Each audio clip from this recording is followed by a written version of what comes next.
Welcome back, Shark Kings. It's the beginning of the month and it's time to predict which games are going to be leaving PS Plus Extra. And we're going to do that by visiting the PlayStation blog from August of 2024 and also August of 2023. So without further ado, let's just jump right into it. The games that might be leaving mid-August and will show up on the last chance to play at the middle of this month are The Witcher 3, Wild Hunt, Wild Hearts, Cult of the Lamb, Ride 5, Watch Dogs is Ubisoft, so we don't have to worry about that one, Naruto to Boruto, Shinobi Strikers, and all the Sword Art Online games. There's 1, there's 2, there's 3, and there's 4. For August of 2023, a lot of these games have already left. So Sea of Stars is gone, Moving Out 2 is gone, Lost Judgment is definitely gone, Destroy All Humans is gone. So for 2023, the only ones still standing that haven't left are 2 Point Hospital, Source of Madness, Cursed to Golf, Dreams, PJ Masks Heroes of the Night, Hotel Transylvania, Scary Tale Adventure, and Lawn Mowing Simulator. For Premium of August of 2023, we had Ape Escape and Pursuit Force. And for Premium of 2024, we had Vacation Simulator for the PSVR 2, Time Splitters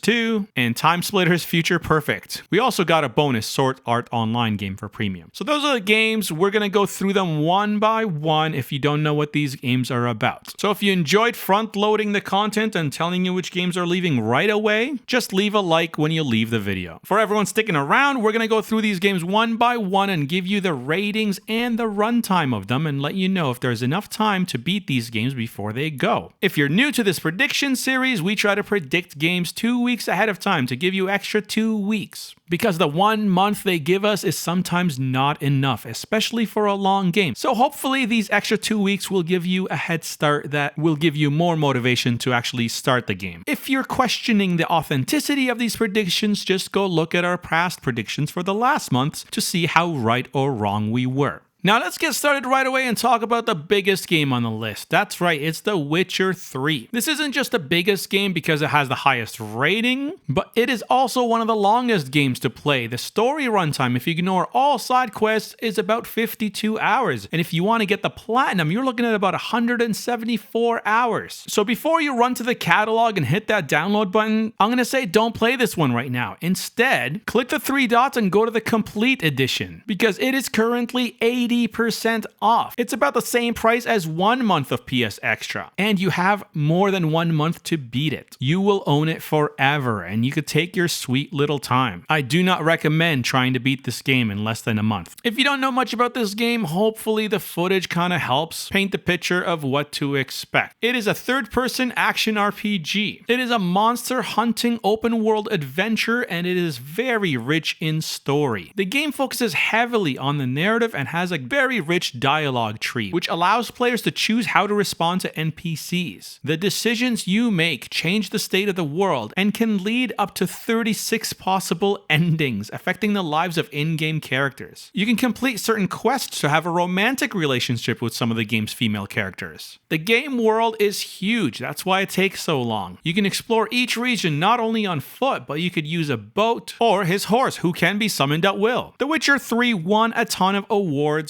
and it is very worth getting lost in. But it is also not a game I would recommend to play on the last chance to play list. Like I said in the beginning, if you're interested, just buy it right now. The sale is on for a few more days. From The Witcher 3 Wild Hunt to Wild Hearts. Not only do the games sound the same, this is also a monster hunting game. But unlike The Witcher 3, Wild Hearts is an action hunting game in the vein of Monster Hunter. You team up or can go solo to hunt massive mutated beasts in a fantasy world inspired by feudal Japan. The combat is fast, aggressive, and built around crafting deployable gadgets. Think like traps, zip lines, springboards, and even giant hammers. This game is more about learning the monster's patterns, timing your dodges and combos, and crafting strategically in mid-battle. While The Witcher focused on story and exploration and character decisions, this one's more just about the combat and crafting and the boss fights. This isn't a huge open world game with deep quests, this is just small zones and little mission based. The combat is mainly just melee weapons and your gadgets that you're building on the fly. So while The Witcher 3 is a deep solo RPG with a focus on story and choices, unlike Wild Hunt, Wild Hearts is a monster hunter with Japanese flair and cool gadgets. Wild Hearts received a Metacritic rating of 79, and it can be beat in 40 hours or up to 133 hours. So it's another game I would not recommend to start if it's leaving in 6 weeks. Cult of the Lamb is a dark, charming indie game that mixes roguelike dungeon crawling with base building and cult management. You play as a possessed lamb saved from death by a mysterious deity. In return, you're tasked with building a following, aka a cult, in that deity's name. So the game flips between randomized dungeons to defeat rival cult leaders, where you recruit new followers from defeated enemies or rescue NPCs that have been trapped along the way, to the other half of the game, which is your camp. And in your camp, you build temples, you cook meals, you perform rituals, you even clean up their poop. You manage your cult's faith by holding daily sermons. There's like a farming simulator in here. There's so much to do at the camp. You can have like 20 members and you have to keep track of every single one's hunger and loyalty. It's a lot of work on both sides of the field. So the dungeon crawling aspect is similar to like a Hades or a Binding of Isaac. It's a top-down action game with randomized rooms, weapons, and power-ups. The cult management aspect of the game is kind of like Stardew Valley, but a lot darker. You assign different followers to do different activities, like mining resources, stone, chopping wood, or praying at altars. It's a weird combo of fast-paced action with a surprisingly deep cult simulator. It got a Metacritic rating of 82, and you could beat the main story in 15 hours, or it could take double that, up to 30 hours if you want to get the platinum. And the platinum for this was pretty hard. I tried and I gave up like 90% of the way because you had to beat all of the mini bosses without getting hit once, and I couldn't do that. And also, platinum warning, there is some RNG involved. This trophy also took me forever to get, and it was not worth hunting for me personally. You play the rooms over and over again because they're a roguelike, and you hope that a certain character appears, and he doesn't always appear. In 30 hours of gameplay, I saw him once. That's your warning if you should play this game with only 6 weeks notice or not. It's much shorter than the others, but still, if you're going for the platinum, be warned.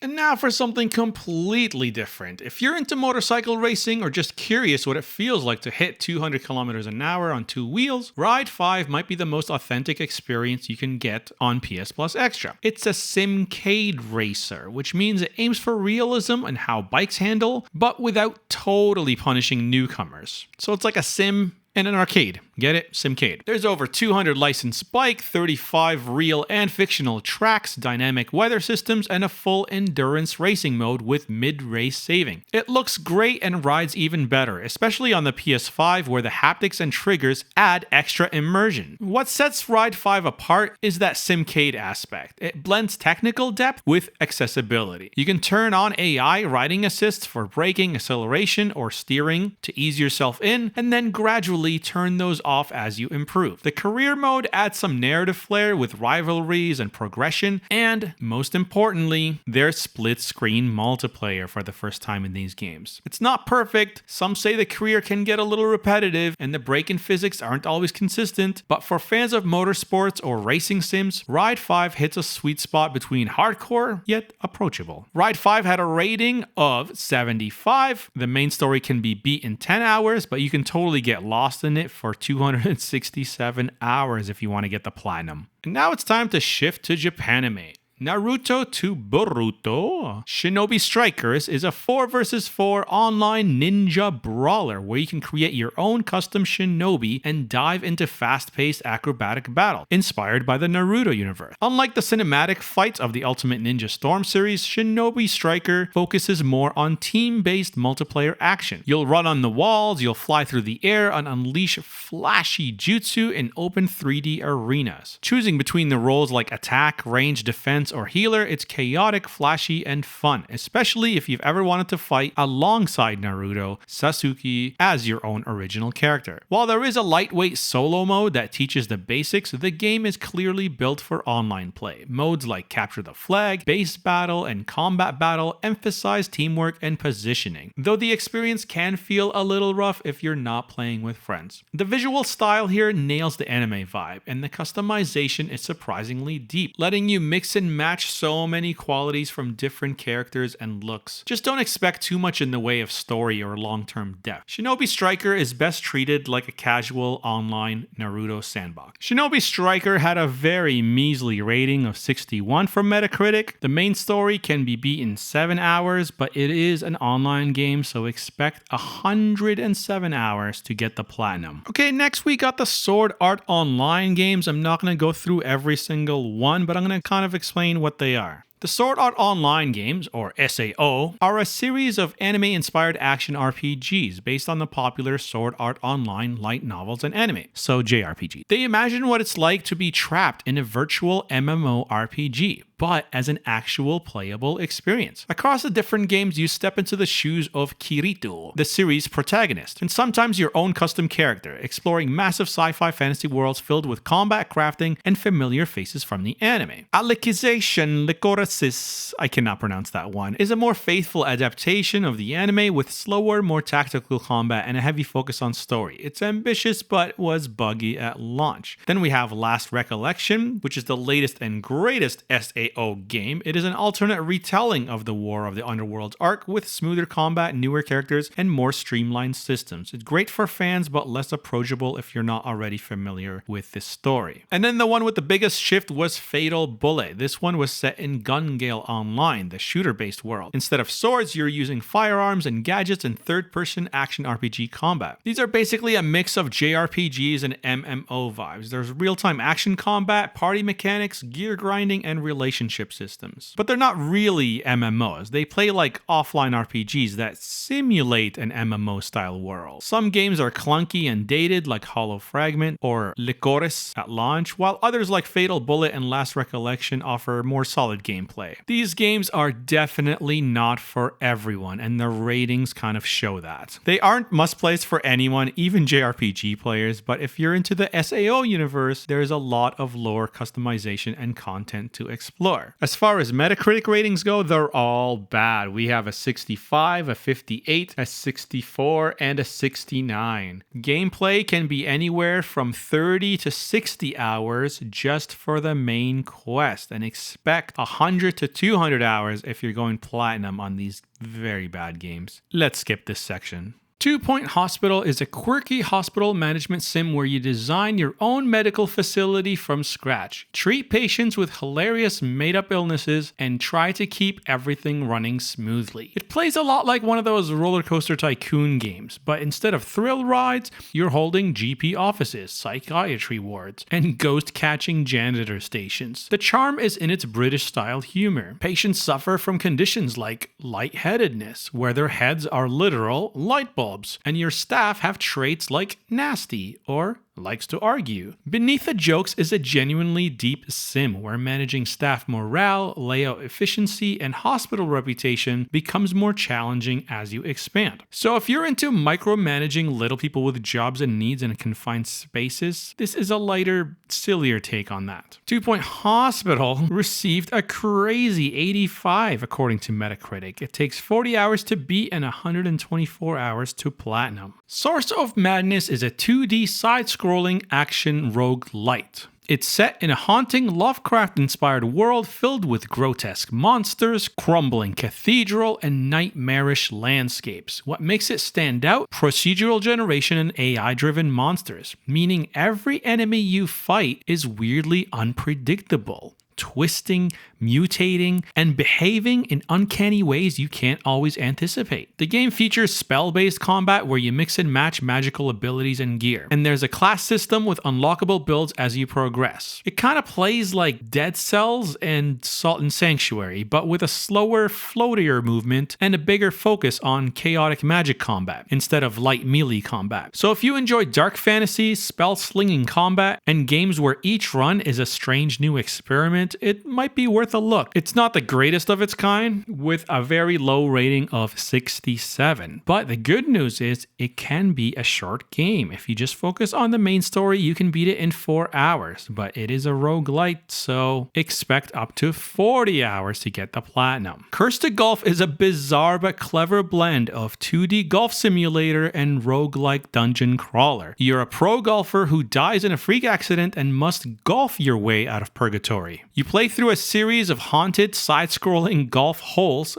Each level is filled with hazards like spikes, fans, TNT boxes, and teleporters. Instead of traditional golf courses, every level feels more like a puzzle platformer, where you aim carefully, use a limited number of strokes to reach the hole, and you get abilities like slowing time, adding spin. It's somewhere in the middle of Golf Story and Celeste. You're not just playing golf, you're solving weird little death traps with a ball and a club. It's essentially a golf game for people who don't like golf games. You're battling cursed spirits, golfing through dungeons, and being taunted by ghost caddies. There's even a meta loop where you die and start over again, keeping some progress and learning how to do better, managing strokes and hazards the next time around. It's roguelite and deeply arcadey. It's surprisingly tough, so you might either quit or it might hook you in way more than a traditional golf game could. Cursed to Golf got a Metacritic rating of 80 and it can be beat in 7 hours theoretically, but it is a roguelite. If you want the platinum, it could be upwards of 11 hours. Dreams is a really weird game to talk about because it's kind of like Little Big Planet or Roblox or Minecraft. It is a creative sandbox and game making platform. So it's not really a game, but a game making. Like, how do you explain Roblox to somebody? It's one of the most ambitious and underrated experiments in interactive media. You can build entire games yourself. Animations, music tracks, art, cutscenes, all using only the controller of your PlayStation. It's similar to Roblox, like I said, but only in the sense that it's built around user-generated content. You can build entire genres in here. Horror, racing, you can even make short films. It's very weird. Some players have made PS1-style RPGs, first-person shooters, fully voiced platformers, or even interactive movies. Others just use it to sculpt art, compose music, or animate cutscenes. But because it's so random, it's kind of hard to justify it the good rating that it gets. Dreams has a ridiculous high rating of 89, but it's so hard for Dreams to deserve that because you jump right in and you don't know which game to download. And then it gets into this whole meta thing of like, so the Dream game itself might not be good, but the games within the games might be really good. But also they might be really bad. Like I played one where it was like a horror game, but in the Seinfeld universe. Like it is that weird. You gotta experiment with it and it's not for everyone for sure. Alright, this next one's made for kids, so I'm not going to talk about it too much. PJ Masks Heroes of the Night is a kid-friendly 2D platformer based on the popular children's TV show PJ Masks. You play as the 3 characters as they go on a nighttime mission to stop the classic villains like Romeo, Luna Girl, and Night Ninja. It's designed for very young players, like think ages 4 to 7. It has simple controls, light puzzles, and colorful, safe environments. The game is very easy with no real fail states, and it focuses more on encouraging exploration and character switching rather than challenge. So if you're looking for a first video game to show a very young child who loves the show, this is a solid intro. But older kids or gamers will likely find it way too simple. It is a very short game and you could beat it in 5 to 6 hours, and that's including the platinum. Alright, here's another kid-friendly game. This one's in 3D. Hotel Transylvania Scary Tale Adventures. It's a 3D platformer where you play as characters like Dracula, Mavis, and Johnny in spooky but silly fairy tale themed worlds. It's light on difficulty and aimed at younger players, with basic combat, jumping puzzles, and lots of cartoon humor. The game's visuals are colorful, but the gameplay is pretty basic. Perfect for fans of the movies under age 10, but too simple for most older players. Think of it as a spooky, light intro to platforming. So kids a little bit older than the last game, but modern gamers, they're gonna pass. Hotel Transylvania had a measly rating of 63, and you could beat it in 5 hours, but you can take up to 17 hours for the platinum. Alright, and then there's Lawn Mowing Simulator. Do I need to say anything about this game? It's exactly what it sounds like. A surprisingly relaxing first-person mowing sim where you run a professional lawn care business. You use real licensed mowers, manage fuel and blade settings, and take on contracts to cut parks, castles, and countryside estates. If you enjoyed games like Power Wash Simulator, this scratches that same itch. Just put on a podcast in the background and forget about it. If you're interested in knowing more about the lawn mowing mowing world? It's surprisingly detailed with mower attachment, height adjustment, and terrain management. There's a light management layer where you hire staff, buy new equipment, and build your lawn care empire. So if you're a business tycoon type, you might enjoy that. Also, this is a game for OCD people because there's something weirdly soothing about turning a messy yard into a clean, stripped masterpiece. It's not for adrenaline seekers or people expecting arcade-style fun, but if you want a peaceful, oddly satisfying sim, this one's got you covered.